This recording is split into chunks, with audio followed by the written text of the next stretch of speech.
Next है हमारा physical barrier. Physical barrier का मतलब क्या होता है कि लाइक सपोज होता है ना कि आप कोई भी मीडियम आप यूज कर रहे हो, जैसे मैंने कोई फोन यूज किया है और वो फोन में ही प्रॉब्लम है और मैं कम्युनिकेशन नहीं कर पाती, तो हम हमेशा कहते हैं हाँ जी सर थोड़ा सा लाउड बोलिए, नेटवर्क नहीं आ रहा है।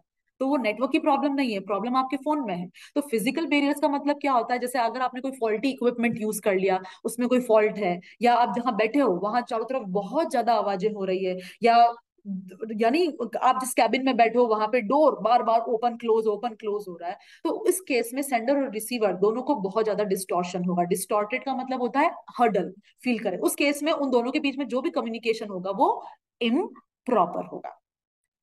सो आई होप आप समझे होंगे। हमने आज के लेक्चर में बहुत कुछ डिस्कस किया है। हमने ये डिस्कस किया है कम्युनिकेशन क्या होता है।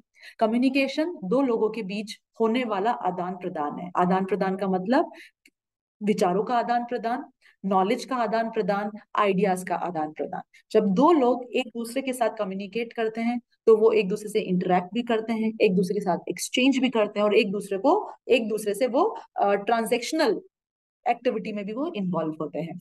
कम्युनिकेशन अलग अलग तरीके का हो सकता है, कभी हम बोलकर, कभी लिखकर, कभी एक्सप्रेशन से, और कभी फॉर्मली रिटन फॉर्म में भी हम कम्युनिकेशन करते हैं। जहां हम बात करते हैं थियरीज की, तो कम्युनिकेशन का जो कॉन्सेप्ट है वो तीन चीजों पे बेस्ड है। सेंडर और रिसीवर तो है, लेकिन उन दो के बीच में अगर कोई इंफॉर्मेशन का एक्सचेंज हो रहा है तो वो इंफॉर्मेशनल थियरी कहलाता है। अगर उन दो पार्टीज के बीच में, अगर दो पार्टीज एक दूसरे से इंटरेक्ट कर रही है और दोनों एक दूसरे का रोल प्ले कर रही है, तो वो किस में कैटेगरी में आता है, ट्रांजेक्ट, वो आता है आपके इंटरेक्शन थियरी के अंदर। और ट्रांजेक्शन थियरी का मतलब टू वे का मतलब कि जैसे होता है ना कि कभी आप ट्रेन में ट्रैवल कर रहे हो और अचानक से आपको आपका ही एरिया का लोग का पर्सन मिल गया, तो आपका एक अलग ही कॉन्वर्सेशन होता है। आप लोग दोनों एक सेम प्लेटफॉर्म पे होते हो जहां बहुत ज्यादा सिमिलैरिटीज होती है, चाहे कल्चरल हो चाहे सोशल हो, राइट। और उस सिमिलैरिटी के बेसिस पर जब बैक टू बैक दो पार्टीज के बीच में टू वे कम्युनिकेशन हो रहा है, क्योंकि बहुत बार वन वे कम्युनिकेशन भी होता है, आपने एज अ सेंडर रिसीवर आपने मैसेज दिया, रिसीवर ने रिसीव किया और वहां पे मैसेज आपका कम्युनिकेशन खत्म। लेकिन कभी कभी क्या होता है कि दो लोगों के बीच में इतना ज्यादा टू वे कम्युनिकेशन हो जाता है क्योंकि उनके ग्राउंड सेम है, उनमें सिमिलैरिटीज हैं, राइट, उनके सोशल बैकग्राउंड में भी सिमिलर है, ठीक है। इसके अलावा हमने आज के लेक्चर में ये भी डिस्कस किया है कि कम्युनिकेशन क्यों इंपॉर्टेंट है।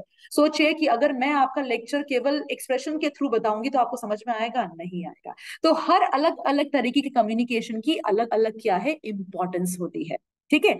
और सबसे important, communication can not be possible without facing barriers है। बिना बैरियर्स फेस किए हुए आप कम्युनिकेशन कंप्लीट कर ही नहीं सकते हो। कभी लैंग्वेज दो लोगों के बीच में प्रॉब्लम क्रिएट करती है, कभी कभी आपका माइंडसेट, आप सोचो आप बहुत ज्यादा टेंशन में हो, ठीक है, और रिसीवर आज बहुत चिल कर रहा है, तो कभी भी आप दोनों के बीच में कम्युनिकेशन नहीं हो पाएगा। तो कभी कभी आपका माइंडसेट, जिस ऑर्गेनाइजेशन में आप काम कर रहे हो वहां का इन्वायरमेंट आपके कम्युनिकेशन को क्या कर सकता है, हर्डल क्रिएट कर सकता है।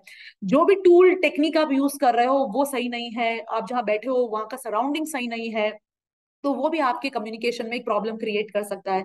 और जिस कल्चर से आप बिलोंग करते हो, राइट, कुछ ऐसी लैंग्वेजेस हैं जो बहुत फनी लगती है, लेकिन क्योंकि वो उनका कल्चर है, they belong from that culture, they learn from this culture, right.